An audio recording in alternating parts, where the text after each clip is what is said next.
should baby boomers do with their real estate? Many of us in the business have been hearing for years about the coming silver tsunami when all these baby boomers would stop coloring their hair and would decide to downsize and sell the family home so that they could go find somewhere where the kids can't stay for long. And that just hasn't really materialized, which has led to some very angst-ridden articles on the internet from millennials and Generation Z saying, where are our houses? Well, let's talk about what baby boomers have as an option. Now, first of all, we have to understand that the last 3.5 years of what I will affectionately call the COVID market have caused some real imbalances. Baby boomers are supposed to be the ones selling right now, but did you know that according to research from the National Association of Realtors, boomers became the largest home buying generation in 2022, outstripping the millennials? Now, here's why. It's not just primary residence. Our boomers have also gotten sick and tired of the volatility in the equities market, and many of them have moved their investments into real estate where it brings in a great return. And some of these aren't even rental properties. Some boomers have decided to go ahead and buy the beach house or the mountain house, because why not just enjoy the heck out of your retirement? Plus, with the growth of broadband and with this society that's decided to work from home in a large portion thanks to programs like Zoom, you've seen a lot of folks say, why would I wait for the beach house? Let me go ahead and buy it now. I'm 55, and that way I can enjoy it before I retire. So they've spent more money buying those pieces of real estate, and we're also seeing boomers buy real estate for their children and grandchildren, which would be the millennial and Generation Z, because they understand that with the increase in cost of housing and with the perpetual low levels of supply, it would make good sense to have a piece of real estate set aside for that young person. So boomers, we appreciate that you continue to understand how important real estate is, but still the day is going to come when you decide to look at the days you have left on the calendar, because let's just call it what it is. We all have a fuse on our life. We just don't know when it's going to end. And so as you approach those latter years, you start figuring out, what are my options? So let's talk about the first thing you have to do when you're thinking about your real estate. And the first one is have a big dose of patience. Now, why do you need patience? Well, first of all, because your house is probably somewhere you've lived for some several years or even decades, which means it's full of stuff. And that stuff might mean something to you, and you think the kids and grandkids are going to come inherit it. Hate to be the one to lick all the red off your candy, but I'm going to tell you, these young people just don't appreciate quality anymore. And I know I sound like a get off my lawn person in black and white, but it's true. Our younger generations would prefer to buy something in a box at IKEA where they have a bag full of parts and they got to put the pressed wood together, then take that beautiful mahogany bedroom set that belonged to your great aunt and you think is very lovely. They just don't want it. And so as a boomer, when you're thinking about downsizing, you've got to get your mind around the fact that they don't want your stuff. Now, some of us do. There's a few of us old souls like myself. I have 4 sets of wedding china at my house, not from my weddings, but from everybody else's, because I love china. Most young people don't. Did I call myself a young person? I am young.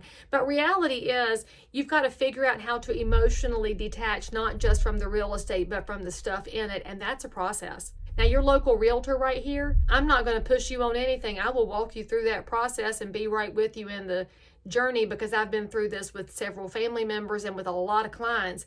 It's also why I have trusted partners in the business like Carrie over at Caring Transitions. She helps you deal with this stuff. She'll come in and she'll help you make some piles of, what do you want to keep? What do you want to try and get somebody else to inherit? And then they won't, and then you can sell it. And then you have the, I won't call it the trash pile, we'll call it the somebody else can have it pile. But that's a process where another person is incredibly helpful so that you can detach from your emotions. And so that's step one. And there's no time frame on this. In fact, if you're starting to think about what happens to your real estate, I'd start the stuff process way in advance of ever thinking about the price of your house or putting a sign in the yard, because you've got to think about everything involved. Now, the second thing you're going to have to think about is, where will I go? So for some of you, you have long-term care insurance, and you know that from your house, the next place you go is to a nursing facility or an Alzheimer's facility or somewhere where you're going to have skilled care. Now, if you're thinking that's going to be your next step, you've also got to know that there are going to be some intricacies getting involved here. For many people, the house is their primary asset. In fact, it might be the only asset they have besides a couple thousand in the bank. Now, when your house is your asset, you should know that when you go to a skilled care facility, they're really expensive. I mean, you're talking in some markets over $10,000 a month. A cheap market, you're $7,000 a month. Your equity is going to get spent very quickly, whether you ask for them to spend it or not. And in many states, now this changes state by state, so first of all, talk to a tax professional, talk to an attorney. I am giving you some information to get you started, all right? In many states, if you go to a caring facility and you run out of money, your house is now going to be tapped as an asset. Now, there are some exemptions if you have a disabled child or children under 21 or a surviving spouse, but you just should know all the laws in your state.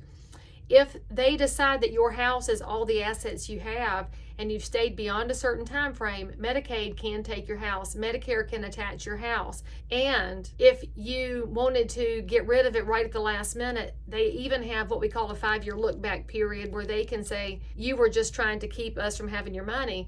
And so if in your head, the house you're in right now is the forever until I go to a facility house, you want to start thinking now about how you can structure this thing from a title standpoint and from a tax standpoint so that the government won't essentially get your house, when for many of you, that's what you have as something you want to leave to your next generation. And I know this is going to cause a lot of kerfluffle right here, so go ahead and hit me in the comments. But I will tell you the most important thing is talk to a tax advisor who knows elder care, who knows estate law, and who knows real estate and how all of these items work. Because one way to avoid the government coming in and taking your house or instituting this look back period is to set it up in a trust. Now, the trust can be irrevocable. It can be a living trust. There's different kinds. And again, that's attorney talk, and I'm a realtor, not an attorney. So I want you to talk to attorneys about the options for how you can title a house to protect the person that gets it and to protect the assets that you have. So back to this article that I read on Yahoo. Yahoo said what boomers should do with their house. And they said the first one is leave it to somebody in the will. Now, what you should know here is that you may have 4 kids and 1 is your favorite and 3 are not your favorite. And trust me, they all know. And so if you leave it to Bob in the will because he's your favorite kid, depending on how your will is set up, Bob's wife that nobody likes may still have to sign things because in the state you're in, it could be determined how she's involved. So California being a community property state, Bob gets a house, Bob's wife gets half too. North Carolina has a marital interest state, so there are some rights that are involved being married, tenants of the entireties. Bob inherits the house, Susie has a stake in it as well. And so you should know going into this what your family thinks about the outlaws, as we affectionately call them. But the will should have clear instructions about the outcome of the house. Now, the upside to leaving your house to your kids at death is where the basis falls. Now, let me give you a quick picture of what basis looks like. Basis is the number where you start. So it's the starting line of a race. If you started the race at the beginning and you're all the way down towards that marathon end, you are at mile 25. But 26.2 is a marathon, but you're at mile 25 and you give the house to the kids, they're going to be treated as though they started at mile 1. And so if you bought that house for $100,000 and now it's going to be worth $1 million, the people you handed it to before you died are going to have the same exposure to capital gains that you would have had. All right. Now, there's another way to do this. If you give it to them when you die, let's say you started at 100,000 at mile 1, you got to mile 25 and then you croaked. You didn't make it to the finish line. It's every runner's worst nightmare as a DNF, did not finish. And so then they get handed your medal and said, in memory of your dearly departed mother who passed away 1.2 miles before the finish, you get to have the house. Your basis is where you stepped into it, so that's down here. So if it's worth $1 million when she passed, that's your basis. So your starting line went from here to here. That's what determines the amount of taxes you'll pay in capital gains, is where you start that basis, all right? Now, there is an exemption on capital gains for a small amount. A single taxpayer, solo taxpayer, is going to be exempt for $250,000 on their primary residence if they lived in it 2 out of the past 5 years. But if you inherit the property on mile 25, you don't have that time frame in the house and it wasn't your primary. If they're married and you got mama and daddy, that's $500,000 exempt from cap gains. However, We've been in this wild run-up market since COVID started, and for many people, they've got more in gains than that 250 or 500. So what's beyond that number is going to be subject to capital gains. That's all really complicated stuff. Talk to your tax advisor, talk to your attorney, make sure that you're talking to somebody who can give you a breakdown of pros and cons. The main reason I'm sharing this with you is that I am a medium-aged person who has aging parents, and many of my peer group, you know what I'm talking about.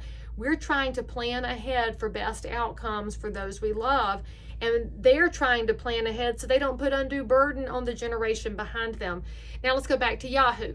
Yahoo says, create a trust. I told y'all about that. I'm ahead of Yahoo. Whoop, whoop.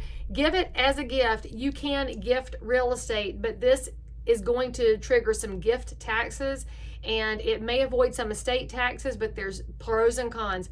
Talk to a tax advisor. That one's a little more complicated, but you do see that sometimes with investment real estate, not so much with a primary. Create a family limited partnership so that the boomer can retain control while transferring ownership to family members. That's definitely what you want to talk to an attorney about, because that's really complicated. I will tell you that my family did set up a family real estate corporation around our family farm, and it was set up such that only bloodline people could have shares in it. The outlaws couldn't have any shares, and that preserved the family from gold diggers. And that's something you could think about too. And then you could also conduct a sale with seller finance. And now I found this one to be interesting because we don't see a lot of seller financing in the market at all right now because of the sheer amount of risk to the seller. But if you are mom and daddy and you sell the house to Junior, and Junior gives you a down payment and you're going to tote the note, Junior's got to make you payments. If he does not make payments, you can foreclose and take your house back. But if you pass, then you could set it up to where it does wipe out the mortgage because you hold it. And so there's, again, reasons to talk to tax advisors, talk to lawyers. And if you're in North Carolina, I've got lawyers and tax advisors you can talk to, and glad to get you connected to them because, as you can see as a realtor, I know enough to ask questions about this article. But when I'm dealing with loved ones, baby boomers, parents, the silent generation even, I want to make sure they have the best possible service and they get the best possible list of ideas and options when dealing with real estate. The last thing I'll leave you with is this. If you're the young person watching this on behalf of some baby boomers, slow down and give them some space, because real estate is so wildly emotional. It's not a commodity product. You want to give those folks in the house a chance to process what the best options are. And if you're the baby boomer, take all the time you want. And in fact, when you're ready to conduct real estate, I suggest you interview realtors and figure out who's going to be personality-wise a good match for the long haul, because this probably won't be a wham bam, thank you ma'am, 30-day process. We're going to be together for quite some time. And I got to share with y'all an anecdote. I was so honored to be invited to go to a listing appointment for an older couple who were parents of a girl I grew up with. And so for reference, I went to their house for sleepovers a long time ago. And the wife had, at the time, very advanced dementia. She barely knew who I was. I think she recognized me, but she couldn't grasp a hold of it. So I sat on the couch and just held her hand because she knew what that human touch meant. And my girlfriend was sitting over here across the way, and the dad was sitting in the floor, and he was sorting out his record albums. He must have had a couple thousand because he loves music. Now, he's still with us. And I had taken my daughter with me on that appointment because I have always felt strongly that my children should see the emotional side of real estate and also learn how to adapt to older adults. My daughter was, I believe, 15 at the time, and when we got to the house, she sat right in the floor with him and they started looking at records together. So I was talking to the daughter about the real estate and the process and how we could manage logistics and keep everybody calm, and especially manage mom with her advanced dementia, because she needed to not have her routine upset too much, because if you've dealt with a loved one with Alzheimer's or dementia, a change in the routine can really change things for them. So I was talking to the daughter. Mom is sitting with me on the couch while Dad and my daughter are in the floor having the biggest time. He would show her an album and she was, because my daughter loves classic music. And she left the house. She said, Mom, look how many records I got. She had a stack this big. And he was grinning ear to ear because he knew that some of those loved items were going to go to somebody else who would love them. even not related to him, related through real estate's a thing. And it allowed him to start letting go of the house. The point of that story is that your realtor should be willing to work with you in the process, not work you in the process.